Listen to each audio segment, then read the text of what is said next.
గౌరవ గొర్రెల కాపర్ల నిజమైనటువంటి సహజసిద్ధమైనటువంటి గొర్రెల కాపర్ సిద్ధరామయ్య గారి నేతృత్వంలో ఒక డిక్లరేషన్ ప్రకటించారు.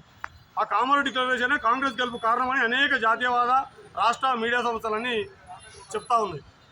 కామన్ డిక్లరేషన్ తర్వాతనే గొర్రెల కుర్మలో పెద్ద ఎత్తున ఆలోచనలో మార్పు వచ్చి ఇలా కాంగ్రెస్ పార్టీ అధికారంలో రావడానికి 56% గొర్రెల కాపర్లు గొర్రెల కుర్మలు కాంగ్రెస్ పార్టీకి అండగా నిలబడితే ఇవాళ ఈ కాంగ్రెస్ పార్టీ అధికారంలోకి వచ్చింది.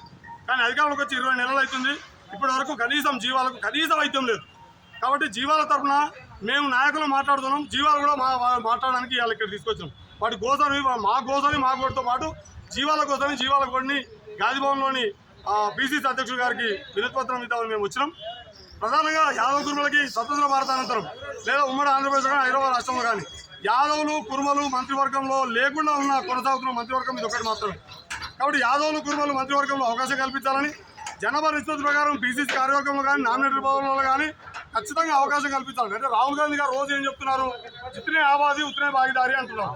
అంటే ఎవరి జనాభా ఎంతనో వారి జనాభా నిష్పత్తి ప్రకారం వారికి వాటా కల్పిస్తామంటున్నారు. కానీ మాటలలోనేమో జనాభా నిష్పత్తి ప్రకారం మాట అంటున్నారు. కానీ 20% ఉన్నటువంటి 40 లక్షల జనాభా ఉన్నటువంటి గొల్ల కాపర్లకి గొల్ల కుర్మ యాదవులకు మాత్రం మంత్రివర్గంలో ఎలాంటి అవకాశం లేదు.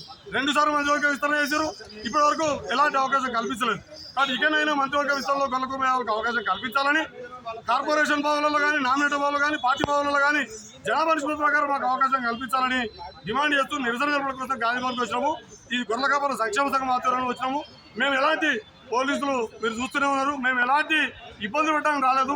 మేము బయట చాలా శాంతియుతంగా ఒక వినతి పత్రం ఇవ్వడానికి మాత్రమే వచ్చినాం.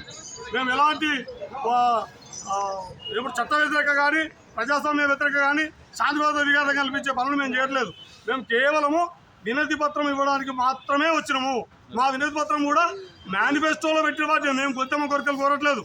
కాంగ్రెస్ పార్టీ మేనిఫెస్టోలో సిద్ధరామయ్య గారు మా నాయకుడు, సిద్ధరామయ్య గారి ద్వారా ప్రకటించిపించారు. అంటే విశ్వాసం కావాలంటే తెలంగాణలో ఆంధ్ర ఉన్నటువంటి నాయకులు జాతీయ నాయకులు కాకుండా కర్ణాటక సిద్ధరామయ్యతో ప్రకటించిపించారు. జీవాలకు 2 లక్షల సంబంధించినటువంటి నగదు బదిలీ ఇస్తామన్నారు, జీవాలకు ఇన్సూరెన్స్ కల్పిస్తామన్నారు, వైద్యం కల్పిస్తామన్నారు, జీవాల కాపులకు ఇన్సూరెన్స్ కల్పిస్తామన్నారు. ఏ ఒక్క హామీని కూడా 20 నెలలుగా 4 నెలలకు ఒకసారి నట్టల మందు ఇవ్వాలన్న, ఒక్క గొర్రెకి 7 రూపాయలకు ఖర్చొస్తానన్న, 35 రూపాయల ముచ్చట ఇది. ఇప్పటికి 5 విడతలకు ఇవ్వాల్సి ఉండే. నట్టల మందు లేదు, వైద్యం లేదు, ఇన్సూరెన్స్ లేదు. కనీసం మాత్రమే మాట్లాడాలంటే మంత్రివర్గంలో ఎవరైనా ఏ జాతికైనా ఏ సామాజిక వర్గానికైనా వారి వాయిస్ వినిపించడానికి మంత్రివర్గంలో అవకాశం ఉండాలి. లేదా కార్యవర్గంలో మాట్లాడాలంటే కార్యవర్గంలో అవకాశం ఉండాలి. లేదా నామినేటెడ్ భవన్లో అవకాశం ఇస్తే ఆ జాతికి వాళ్ళు సేవ చేయడానికి అవకాశం ఉంటుంది. చెప్పడమేమో చాలా గొప్ప జాతి అని మొన్ననే వాళ్ళు లెక్కలు తీశారు కులగరణ.